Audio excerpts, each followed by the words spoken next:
Walang pinoprotektahan, walang kasinungalingan. Serbisyong totoo lang.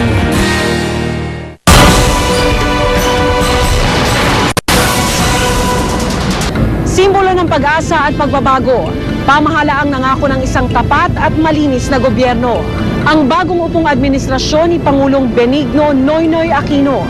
Sa unang 6 na buwan niya sa pwesto, may mga tagumpay at hamong sumubok sa katatagan ng bagong pamahalaan. Sa ikalawang bahagi ng pagbabalik tanaw ng Reporter's Notebook, balikan ang mga mahahalaga at mga malalaking isyung ito. Mga pangyayaring gumimbal hindi lang sa bansa kundi maging sa buong mundo. At mga kontrobersyal na kasong nabigyan ng kasagutan at nag-iwan ng katanungan. Ano ang epekto ng mga isyung ito at paano dapat tugunan sa hinaharap ng bagong pamahalaan? Itong Reporter's Notebook Balik Tanaw sa 2010. The newly elected President of the Republic. Taon ng tagumpay at hamon sa bagong pamahalaan. Payola recipient. Mga isyong pumutok at gumimbal sa bayan. At mga balitang nagbigay kasagutan at nag-iwan ng mga katanungan.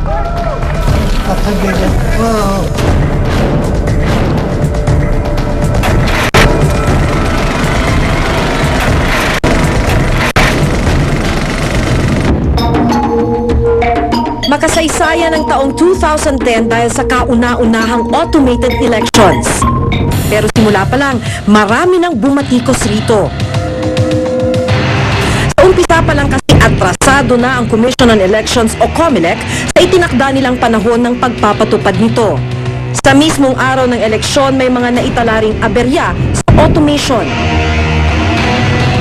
There were so many things that the Commission on Elections did not do that they should have done to safeguard. And this can be taken advantage of in the future kung hindi nila gagamutin yan ngayon. Kumpara sa mga nagdaang taon, mabilis ang naging bilangan ng boto at nailuklok kaagad ang ika-15 Pangulo ng Pilipinas. Si Pangulong Benigno Simeon Noynoy Aquino III. Tinaguri ang simbolo ng pagbabago. Nanggaling siya sa isang krisis ng nakaraang administrasyon. Kaya marami ring mga obstacle sa harap niya. Pero kung tingnan natin, yung kanyang direksyon ay naayon sa kanyang pinunisa. Of course, may pag-asa. Pero hanggang ngayon hindi pa na-prueba. In other words, the pag-asa has not yet been justified.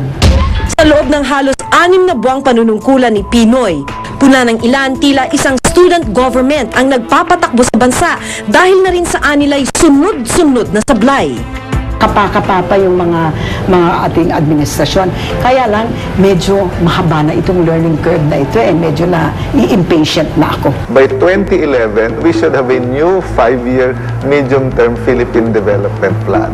I have not seen the ghost of any draft plan and it's already December. How do we harmonize the 16-point social contract of the President with a medium-term priority development plan? In fact, nagkaroon kami ng workshop tungkol doon and we broke into clusters and we discussed how do we implement the 16-point social contract of the President. And in fact, we're finalizing that po ngayon.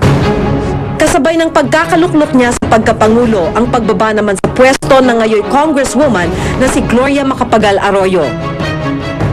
Kahit lumipat sa Kongreso, tila nananatili umano ang impluwensya ng dating Pangulo. Hindi siya mawawala sa eksena. In fact, tuwing may issue, lahat ng tao nakatingin kagad sa kanya.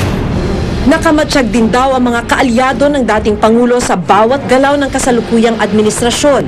Every elementary mistake of this administration, all the GMA supporters will rise up in unison and say, we did a better job when we were in power.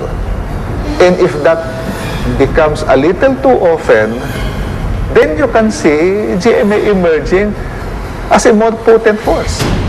Nahalal man siyang kinatawan, minumulto naman siya ng mga iskandalo at kontrobersyang hanggang ngayon ay naghahanap ng kasagutan. Kaya upang matuldukan umano mga kontrobersyang ito, Kaagad nilagdaan ni Pinoy ang Executive Order Number 1 o pagbuo ng Truth Commission. Naglalayong imbestigahan ng mga iskandalo at di umano'y katiwalian ng nakaraang administrasyon. Pero ang komisyon natapos bago pa man magsimula.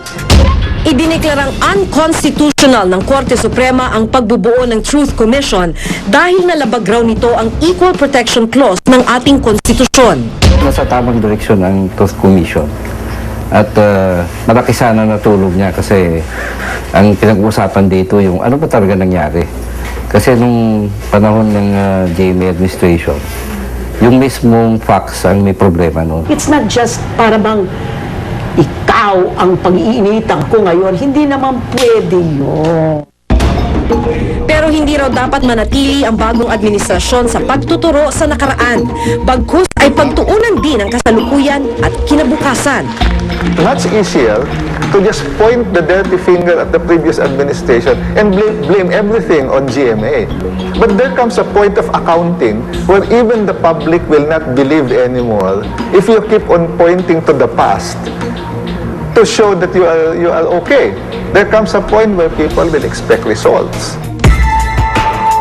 Dahil ang pagbabago umanong hinahangad ng taong bayan, mas mabilis at konkretong direksyon ang kinakailangan. Filipinos cannot wait forever.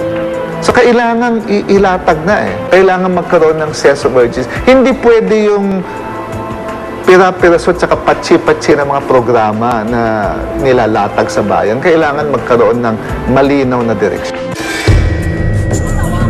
It was a failure because they believed that it was a law enforcement question. Doon sa pagkakamaling yon, hindi na-involve ang presidente.